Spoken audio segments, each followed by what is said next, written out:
You need to take action, and you're about to get real-world information and insight for fixing your career. This is the Take Back Your Career podcast with your host, Adam Fullerton.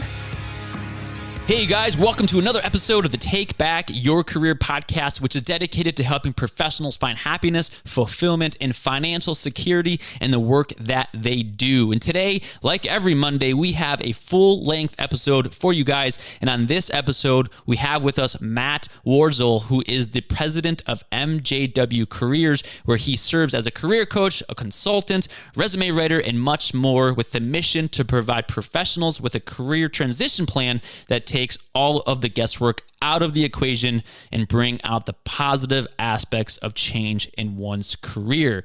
Today, with Matt's help, we're going to talk about items such as the essentials or essential items for job seekers to include in their CV and their resume, which I know we haven't talked a lot on this podcast about just a CV in general. So Matt, I'm going to love to hear your input and perspective on that, and as something people should be doing or why.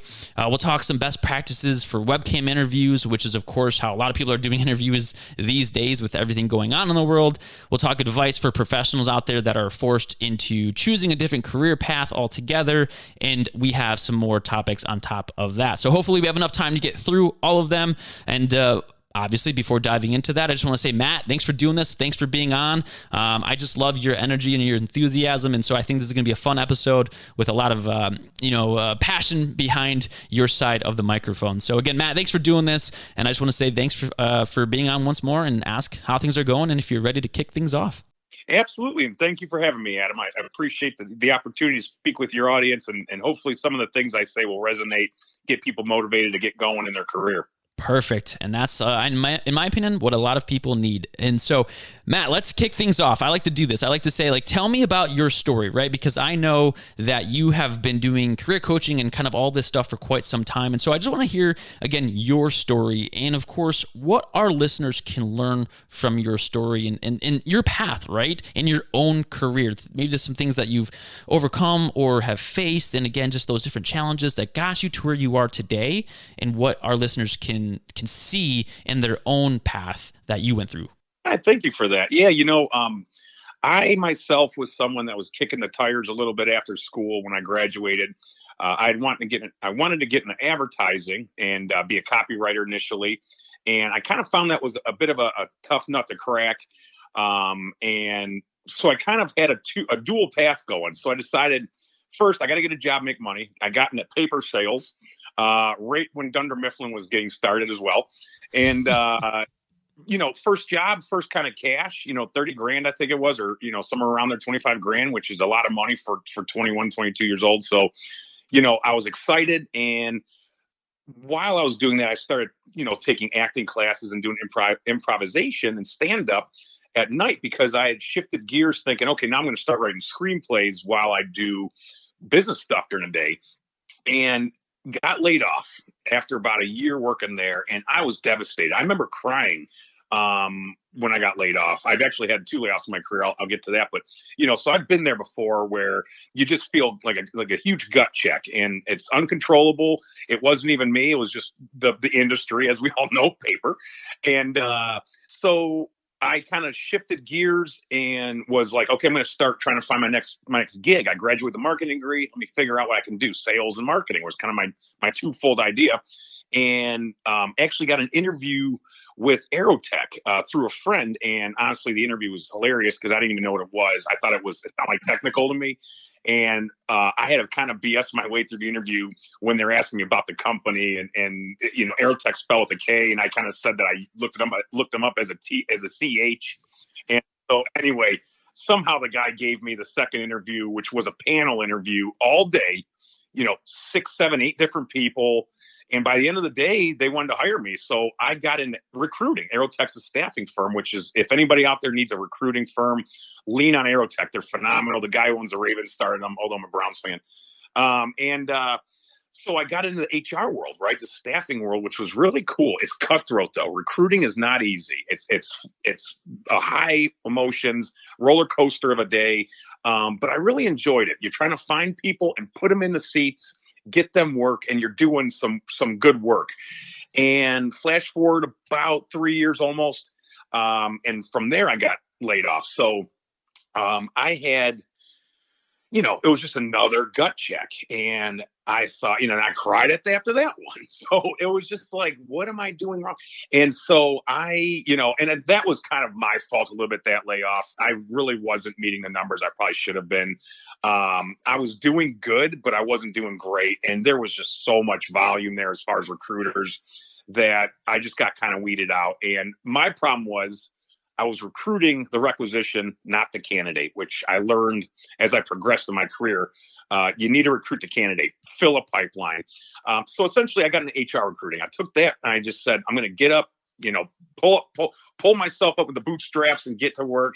And I found a job as an HR recruiter in an actual company. I worked for Goodrich over in Cleveland. And that's where I learned. I went from my customers being the actual people I'm filling jobs, these candidates, as well as the hiring managers I'm filling jobs for, into the actual HR department where my customers now were the hiring managers on site. So I really got a more sense of like, what are these people looking for? What drives them crazy? What do they beam with glow when they do see? And it really allowed me to figure out how recruiting works, and from that perspective, the insider perspective, and just seeing these people at 4:00 looking at resumes and being like, I got to get through this quick because I got to go and work on my projects all day, or finish up my project for the day. So that's where I really honed the idea of how you should approach the hiring process from a candidate perspective, to not shake the waters, or what is it, ripple the river, shake the boat, cause traction. So from there, that was a contract gig. That was kind of the deal in mid 2000s for recruiters, a lot of contract gigs at HR. So I went from there to like PNC Bank and Barnes Distribution and a few Dealer Tire, just a couple contracts that were, 3, 6 months, year long kind of things. And it was good. It was good pay. I kept growing my professional succession. And then I got an opportunity to go, and remember, at night, I'm still doing the acting stuff. So I wanted to go to LA. It was one of those ones where it's like, me and my wife, she wanted to do hair and makeup. So we said, let's just go to LA. Right. So I said, let me start looking for work. It took me 6 months, but I finally got 2 offers, and I could go on about those, how I got to that point. But, anyway, I got 2 offers from BP and Johnson Controls, leveraged them against each other to get extra money from Johnson Controls and a relocation package. So we said sayonara in early 2007 to Cleveland, and drove across country, went to LA for a few years. And it was really fun. I mean, that was a neat kind of job because I did the recruiting, and then I also did this kind of program where I was helping college kids get into HVAC. Well, then the 2008 meltdown, the financial crisis happened, and early 2009, I got laid off for a third time. And they kind of cut across the board, because when you're a recruiter, you're expendable once the bottom falls out. So that was when, and in my personal life, I had been on iCarly. I was having some success with entertainment, got my SAG card. But I gained 100 pounds since I got married back in 2006 all the way, or no, well, I probably started putting on weight when I first shacked up with my girlfriend at the time, who's now my wife, back in like 2003, got cozy. And I put on 100 pounds over that span of 8 years or something like that, 7 years. And so my life was just in a pitfall. Like, I was doing well out there, but I got hammered with anxiety. Didn't even see it coming. And I, didn't even know what it was. And I mean, it got to the point where I couldn't even go outside, and it was just bogging me down. So we're like, let's get out of LA. I didn't know I remember sitting in the bed going, what the hell am I going to do with my life? Recruiting jobs aren't around. And so we packed up and headed back east, because she had gotten laid off too from her job, and a couple months after me. So that's where I shifted my life around. I got back east, started engaging with friends again, because out in LA, it was kind of just me and her, kicking around. Didn't really develop much rapport out there with anybody. And I started Weight Watchers, and I started my business. And I started going back to church, and I started meditating, and all these kind of things that make you a well-rounded person. And after about 4 years, I finally beat the anxiety. My business was up and running. And at the time, when I started it, it was just resume writing and recruiting. I didn't know. I thought, okay, I can do resumes because I've been doing them for, X amount of years already, prepping them for the hiring managers. And then recruiting is what I was doing. And I started getting paid. And I go, this is cool. And I remember my first resumes were like $50, which, God bless those people, those early year people, man.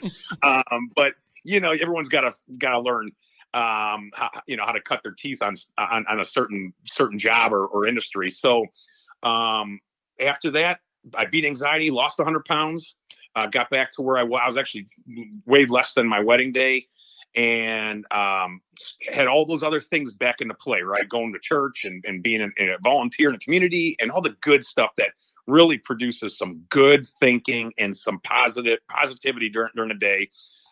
So I dropped the recruiting arm and focused on resume writing, interview training, and job hunt strategy and self-branding. And that was, 12 years ago, whatever it was now. So where I am today, much healthier, much happier, mentally, spiritually, professionally, all the good stuff. But knowing where I can be, the deep end, and knowing the darkness of just how it could be mentally, will always resonate with me when I'm dealing with my own clients, because I get it. I get the pain of the mental health, and I get where if you feel like you're absolutely in a void and don't know where to go, you can get out of it. It takes time. It takes strategy, a little bit of thinking, right? A little bit of luck here and there. It takes engagement and networking, leaning on others. Like I leaned on my wife during those 4 years of the battle. And then, it's one of those things where if you stick to a schedule and you're consistent, you can get to where you feel like yourself again and your new self, because you want to keep evolving and being better. And I still struggle with some stuff. I still overbooze a little bit, which I'm working on. I don't drink during the week anymore, but that was kind of what got me through some of the ugly times, which I hate to say, but I didn't want to go on pills. And I've always been kind of a boozer since college. So, but it was out of hand. So I kind of got that cut back. So that, all the bad stuff. And I'll tell you, when you start knocking out some of these habits and vices and the bad stuff, it comes with the thinking. Your thinking becomes more positive. Your feeling becomes more positive. And then you can do more for yourself and for your clients and for people that are around you, your loved ones. So it's just been a wild kind of journey for me to get to the point now where, hey, I can offer some of that insider advice of the mental health issues that go with being laid off, and kind of give this advice to my clients. Yeah, no, I appreciate you sharing that, because that's such a good story, because like you said, you've gone through highs and lows, and not just one, but multiple. And of course, you've made it out on the other end, and you find yourself successful in your own right in this day and age, which is awesome to hear. And I think that, kind of like a business, people, their career, similar to a business, it takes time, it takes effort, it takes, energy, it takes consistency. And, if you're trying to figure out where where you can go, as long as you keep putting in the effort, over time, you're going to get there. And of course, our mission here at this podcast is to obviously expedite that process. But I just think, like a business, understanding that you have to be patient, and I like to say be aggressively patient, so that when the opportunity does come, you are ready to jump on it.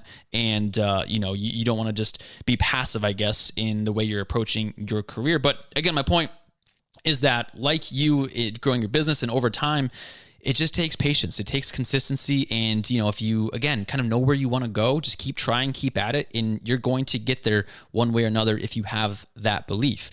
So, Matt, I want to ask you too, and I know I want to jump into, of course, CVs and resumes and all that, but I want to ask you, as a job seeker, if someone's laid off, they have a completely different perspective or mindset and situation than someone who's a job seeker that has the safety of their current job. So I would love to hear from your experience and your perspective on kind of what those differences are, and what should people who are laid off and looking for a job, how do their actions change from someone who has the comfort of a job already? Does that make sense? Yeah, sure. I always say it's a bump in the road because your career should not dictate you. It should just be a part of you, a part of the whole that makes up who you are. So first off, be gentle on yourself. You have a different perspective because now you don't have your routine. And to get back to that routine, first and foremost, start really internalizing, visualizing what you want to do next. And honestly, this could be a chance for you to spend more time with family, take care of those projects around the house, reduce some of the spending that you've been kind of, maybe you shouldn't be doing anyway, and getting into better habits. But and going to the gym and running and that kind of stuff, working out. That's all part of how I got ahead of that anxiety. But this is things you can be doing, because once you start improving your outlook, and by doing these things, by doing maybe old hobbies, passions you've always liked that you could, maybe you like to paint. And so get back to painting, fill your time.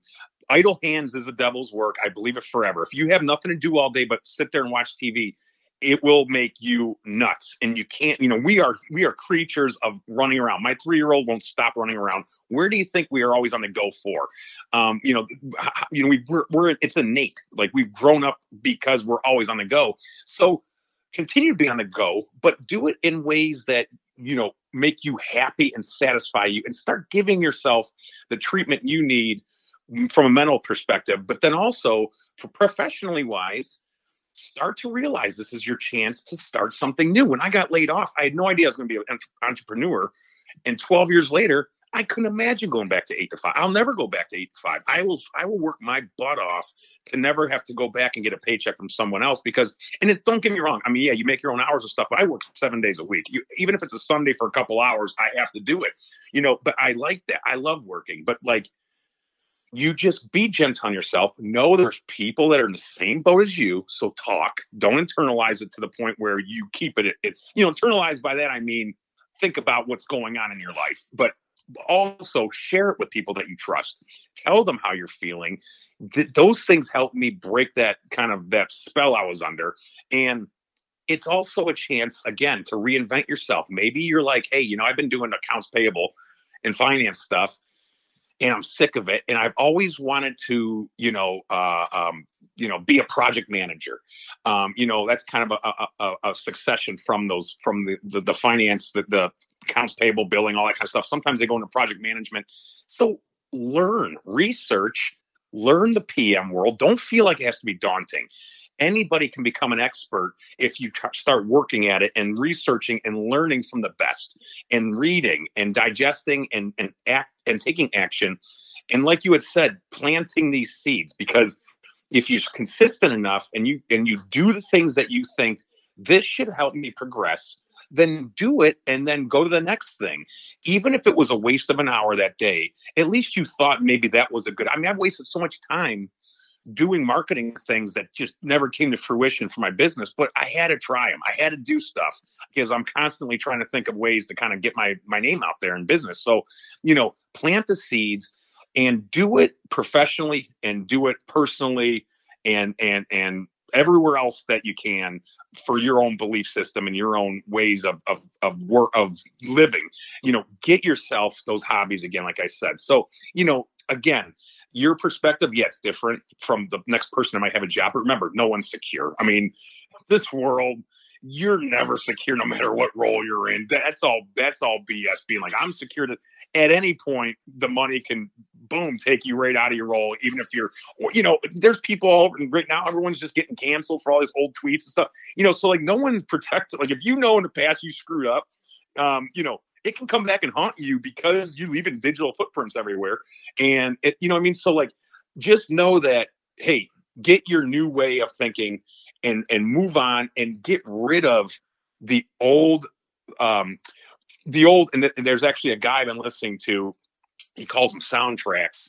This guy's great. He's really good at mastering overthinking. And he talks about these old soundtracks that you keep resonating in your head.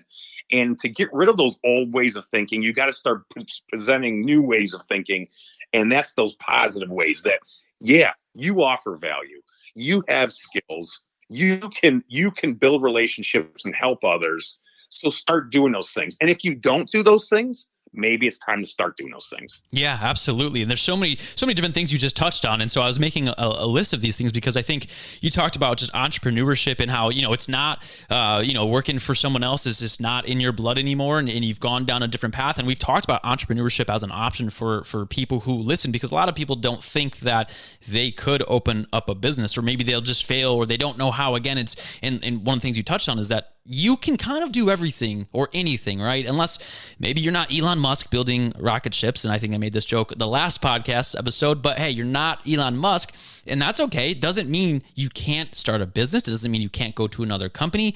You can't change and pivot your job and your position. Everything is possible because all the resources exist in this world of the information age for you to learn exactly what you want to do. And it's on you to, like we talked about in the last episode too, it's on you to take extreme ownership and understand that you can, like you said, sit in front of the TV for an hour, or you can do something with that time that's going to change your mind, change your body, change everything, change the path that you're on, and get you to where you want to go with consistency over time. And I'm a big fan of Darren Hardy and his book. It's called The Compound Effect, that just basically says, small efforts over time lead to big changes in the long run. So again, my point is saying little things that you do for an hour, instead of watching Netflix or whatever, you're tuning into LinkedIn, and you're networking, or you're building your skills, you're having informational interviews, whatever it might be. Those hours over time can lead to new opportunities, instead of you sitting there hating your current job every single day and feeling like you have no option, right? That's really what it comes down to, is people feel stuck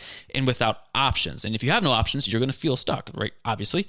So again, it's just putting the time and effort into those things that make you feel like, you know what? I am worth more. I do have options. I do have people in my network. I am reaching out. I'm building activity. And that activity, soon enough, can lead to new opportunities altogether. Does that make sense? It does. And that's the whole idea of, not being idle, filling your calendar. I have one of my books is about filling your calendar.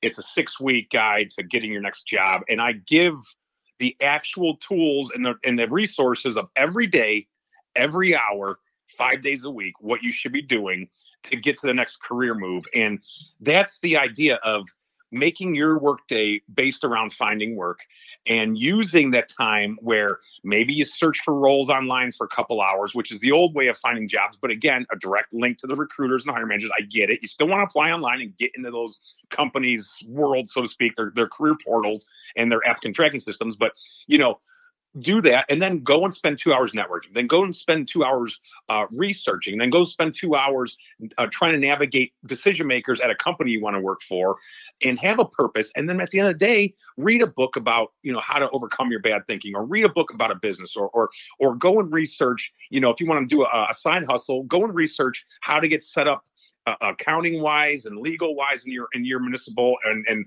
little like detail stuff, because and then the next day you do marketing research or whatever for your side hustle. You have so much time during the day that you can fill that void. And then at the end of the day, you know what? You actually feel like you did something, and it's like you feel like you're progressing. And that's that serotonin releasing where you're like, hey man, I feel like I'm progressing, and now I'm starting to feel good, rather than you sit there and if you booze on the couch playing video games, the next day you're going to feel like crap again, and you'll be in a bad, vicious cycle. And to get out of it, the further you go into that cycle, the harder it is to get out of it. It's still possible, but you want to cut that bad negativity out of your life as quick as possible, because you want to live again. And again, if you're interested in entrepreneur stuff, there, like you said, the resources out there. When I started my business, I literally had a tax form I didn't even know about until like 3 years into my business. Not that it dinged me like fee wise or anything, but I was like, oh crap, I wasn't even being like, so like you learn things as you go. And it's like, you don't have to have it all like, I'm going to get completely set up and then I'll start the business. It's like, no, start it and just have some value offerings and products and benefits that you can offer to people, and then kind of start going about all the different umbrellas that, or the umbrella that all the different units within that entrepreneur space, whether, you're the marketer, you're the sales, you're the accounting, you're the, legal stuff, get it all kind of fleshed in. So then that way you're more comfortable when you continue to build the business and you're kind of getting rid of all the bad stuff that takes to start a business. Cause it's a pain in the butt at first, and it doesn't take very long, but it can take a good, few weeks to kind of get yourself up and running, but to take that time to do it. And then all of a sudden you're just worried about client acquisition and getting people to want to pay you to offer them something that they can benefit from. And again, the more you engage in and indulge yourself in that world and learn from the best that have been doing it for a while, the more you can figure out how to become eventually that subject matter expert where you're giving advice. And I mean, again, it took me about the last 5 years to get to the point where I was raising prices, because I just felt like, man, I don't know. I felt bad about it almost, because it was like, writing a resume is not hard for me. But then I realized one of my mentors was like, no, because you're researching and knowing trends and learning how to write better and better and better and better on these resumes, that comes with the time. And that's that value that you're offering them now. So now if you charge more, it's because you are better than the person who's just starting out. And that's fine. The person just starting out might get there too eventually. But your 10 years of learning this stuff is why you can raise your prices, because now you're offering more and more for, more and more incentive to pick you to help them. So, go with it and learn, and just know that eventually you can be the expert, and you can be either a disruptor or a mentor to someone else. And I mean, that's the whole thing. You think like some of these guys like Steve Jobs and stuff, I'm sure he was daunted going to those computer meetings or those computer meetups back in the day, and all those people that also knew computers that they were really passionate about. And you think he just gave up because he's like, wow, there's 100 people in here that love computers too. Maybe this is a little over me now. Maybe this was a trend I should have gotten into 5 years ago. I'm going to give up.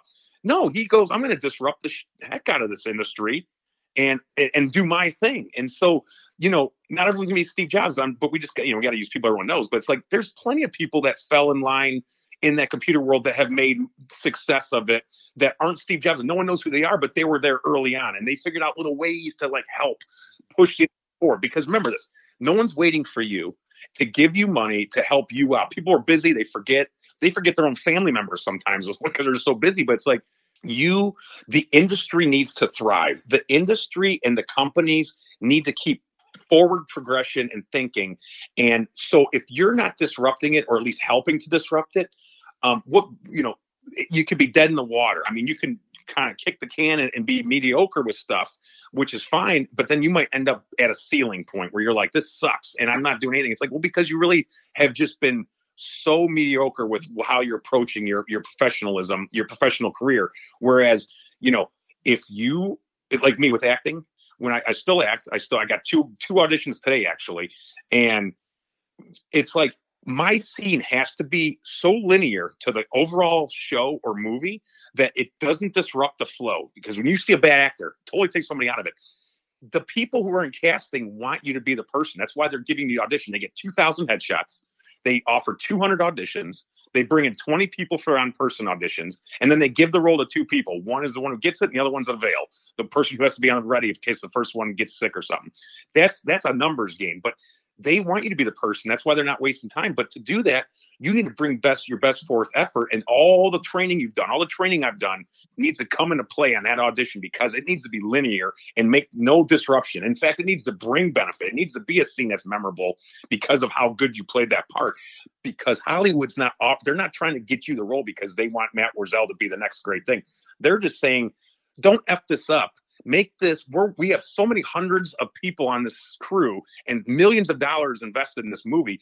We don't want you to F this up. And so that's like any industry. If you can bring value and progress that industry or that whatever project, you'll thrive, and you will continue to thrive, and you'll continue to be thinking these things at midnight before you go to bed. How can I get better about this or that? I do every night I read, so yeah, no one's waiting on you. You got to go and get them. So that's a good point. And one of the concepts we've talked about, I think it was Tristan on episode 9, go tune into that episode, guys, if you want to learn about this concept. And I think he borrowed it from somebody else, but then that's okay. But it's called just being the CEO of your career, right? So I think something that you mentioned in the parallel here with entrepreneurship, I guess, is, thinking of yourself as a business, right? And thinking of yourself as someone who offers value. And the more you research, the more you learn, the more you study, the more you listen to podcasts and have informational interviews and whatever, you figure out industries and jobs and kind of how to do certain skills, the more you can offer, the more valuable you become. And if you view yourself as the CEO of your own career, and I love that concept, I love that idea,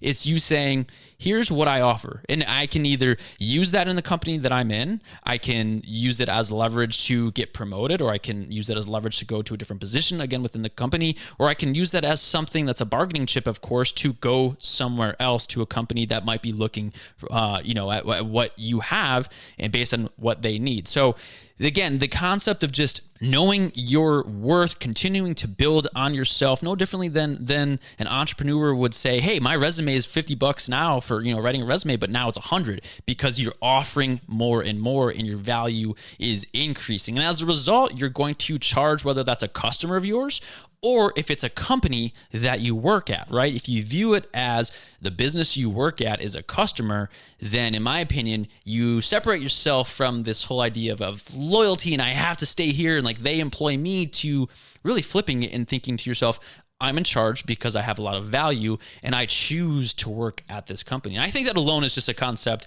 that empowers people to be in charge and take the path that they want to choose instead of being given a path that maybe they don't really want.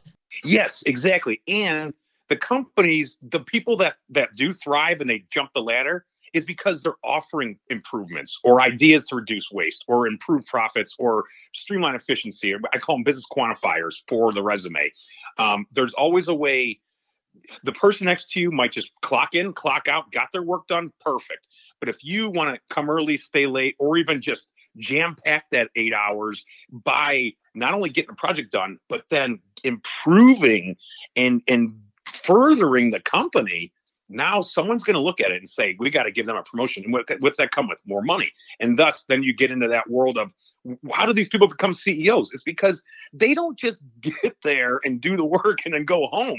It's because they have probably acquired X amount of dollars on their own thinking and ways that they've done it, innovation, created patents, or, things like that. So exactly, if you I call it brand you in my one book, you're branding yourself, showing that you can do not only the job, but you can make it better at the company. Yeah, that's powerful. Again, it's again, I want to repeat myself. It's just being in control and, owning your situation and branding yourself as the professional and shopping that around. And again, trying to lead yourself down the path that you want to go down instead of course, someone kind of pushing you down a path that maybe you're not interested and being kind of subject to whatever they think is best for you. And that's something that I did in my own past. And, I've learned a lot of lessons from that. So Matt, I want to jump back, or I guess take a step back really quick, couple steps back maybe, and jump into the world of where you said earlier that recruiters especially, and you had this experience, it sounds like, where they rush through resumes. They're like many other people out there. They don't really want to work. Maybe they don't like their job, but maybe they do. But, time is of the essence, right? They have an 8-hour workday. So a lot of them rush through resumes. They have a quota to meet potentially, or maybe they're paid based on how many candidates they actually, get into seats in the office, whatever it might be. But my point is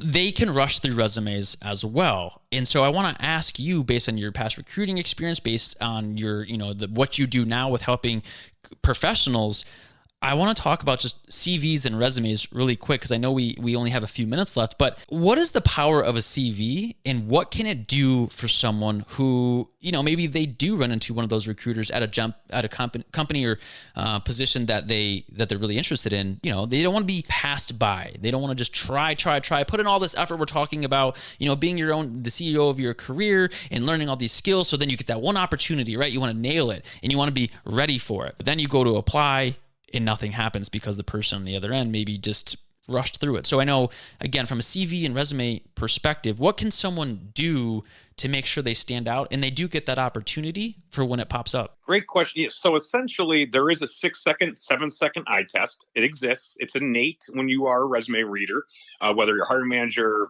sourcer, recruiter, resume writer, coach, whatever. There's a way to set up your resume that, first and foremost, the people that like us readers are going to go, this person, quote unquote, played the game right. There's a setup, there's a format. Not all formats are the same. I get that, but there's a way that there's a layout, right? So, and the importance of the resume, I love when people are like, resumes are going away. It's like, okay, so let's just see every person who's going to go in for a job. Let's just wing the conversation. People are doing things other than hiring. They don't have time and they don't have time to rely on referrals going, oh, this person's great, I can vouch for them. I mean, very rarely does that happen. Most of the time they go, cool, let me see a quick resume. I just want a career snapshot real quick. That's what resumes are, career snapshot of all your great wins and how you relate to that opening role, those targeted roles that you're going for.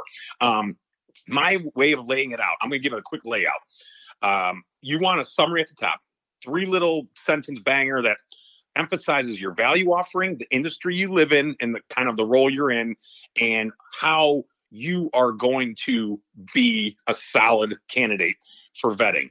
Next, some career buzzwords, we call them, these key skills, core competencies, whatever. These are directly from, you want to use the job description. The job description is gold. That is coming from the hiring manager saying to the recruiter, I need someone who's doing this stuff. And the recruiter goes, okay, I don't do IT, but I'm a recruiter in IT. I'm a marketing person, but hey, I can read job descriptions and match people to them. So use those job descriptions and find keywords, and don't fib, but find keywords that you can offer that relate to that job that you want, and get those in your resume. And I like the key skills section because we're underneath the summary, because as a reader, I'm going, oh, cool, a little summary. This person sounds like they kind of know what they're doing.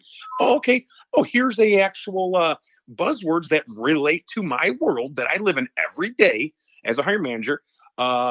This is great. They have, if they're a supply chain manager, they have words like lean or Six Sigma, and just words like methodologies and processes and hard skills and technical aptitude that all are living in my world. Okay, cool. I'm going to keep reading. Then I have an accomplishment section. This is where you're going to have your top 5 to 7 really wow statements. I have it set up in 3 ways. You want one that's either a metric, something you did that's just bottom line driven. That's hiring managers love numbers on resume. 2, ones that relate from your past, that in this is a neat little trick. You can take a job from IBM in 1995, get it off your resume because no one cares about things that are 10, 15 years old. But you can keep a couple of those little wins you had there that relate to the new role you want, throw them in the accomplishment section, because then at the interview you can just tell them that was at IBM back in the 90s. But this is a way to get those really impactful, transferable wins now. And then 3rd, cool stories. You were featured in a Forbes article, or you did something with the president, or just neat little things. If you're entry level, this could be where you throw your coursework. I don't like coursework under the education. I like it showing up soon, because those are buzzwords that resonate, and that shows that you've learned stuff that relate to that world. So those are the 3 ways to set up your accomplishments and your experience section, which is your meat and potatoes, which comes next. That's where you want to keep it bullet point, clear, concise, no paragraphs. There's a lot of ways to kind of reduce red flags. I won't get into those today, but as a resume writer, we have tricks and techniques to kind of get your kind of work history looking good if you have a shaky work history or what have you. But after the work, and again, bullet points, big, impactful wins, achievements, and really neat stories, whatever. Keep it quick, though. Also use these during the interview, because this is where you could pull from your narratives during the interview and say, here's some stuff I did that relate to your pain point that you're talking about, and here's how I was able to overcome this pain point you're talking about at my last role. So think in those terms. And then after experience, the education, and keep that real, easy one line: BS, marketing, John Carroll University. Drop the date if you're after, 3 years out of school. You can drop the date. After the education, you get certification.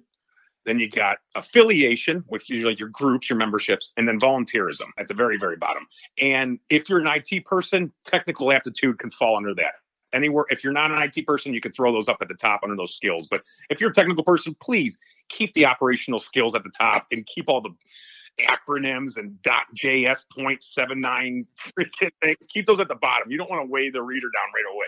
And that's kind of the layout you want for your resume that quote unquote will pass the 6-second eye test and make you a viable candidate for the role. Awesome. I appreciate those tips. Just learning the structure. It's powerful because I think people, when they look at a resume, they really don't know where to start. They're going to Google it and take advice from the internet, which doesn't mean it's not right or wrong. It just means that hearing from an expert of, your caliber and someone who's been in this industry for over a decade with that much experience, it helps listeners, I hope, understand of how to structure their resume. And of course, my point here ultimately was that when you have that resume available and you have your skills ready and you have everything kind of aligned, and you're in charge of your situation, that when this opportunity arises, you're ready to go, and that your resume is not just skipped over after like you said, you got 6-7 seconds, whatever it might be. And so again, it's giving people the belief that when they put in the effort, that something is going to come out of it if they do things right and just continue to